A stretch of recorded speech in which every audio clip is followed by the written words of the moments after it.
Welcome to Let's Make a Shaped Box with Diane Soper. Let's first apply the pattern. I like to use blue tape or masking tape will work because it peels off so easily. Let's put the pattern down on masking tape or the painter's tape. I use regular stick glue, something you can buy cheap at the store. It's stick kid glue. Be sure you put it on the paper, not on the tape. If you put it on the tape, it'll pucker the pattern, so be sure you put it on the back of your pattern. Smooth it all down, get it nice and tight.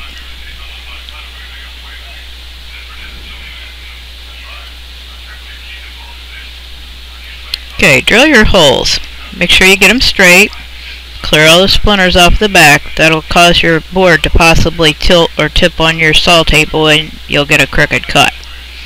You want a good straight perpendicular cut with this, so let's start.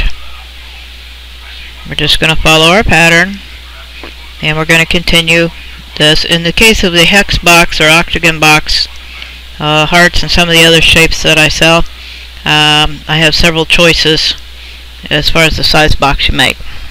Let's get them sanded on the edge so that we can get a good glue joint. Just a quick pass or two usually does it if your wood was smooth to start with. I like to use a lot of my remnant wood this way. It's fun and easy. Don't forget to sand the shell material, which is our thin little board that we're going to use for the top and the bottom of the box. I like to use an instant glue. This way I can continue working right away and I don't have to wait overnight or whatever for the wood glue to dry. First, I usually have to use some sort of accelerator when I do this, but that's fine. Line it up to make sure that you have the outside, this is the biggest part of your box, so be sure that you do line it up on your wood.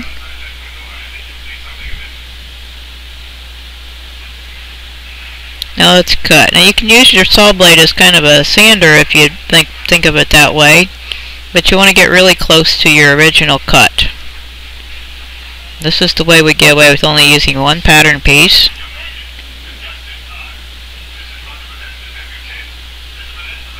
Okay, now let's put the pattern, the inside of the box into the out one. Make sure that you fit it right. This is why we dry fit now and not just glue it on. Make sure that it fits properly like this.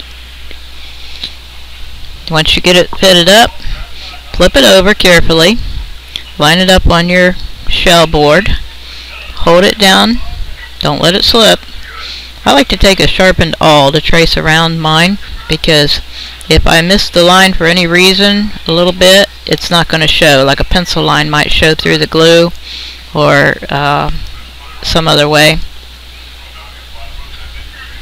Now I glue it back on, matching up to that little traced line that I had. Depends on your lighting how well you can see that traced line. Now put the lid back onto the box because you have the base. Make sure you line it up. I like to use like a little key cut on mine so that it only lines up one way and the wood grain stays perpendicular to each other or how I originally lined it up.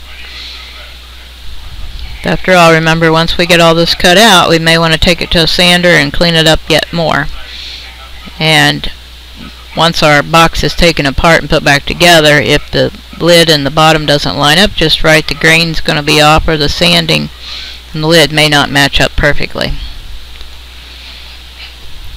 By having only one way for the box to go together, you're assured that your tops and bottoms shells are always going to match up.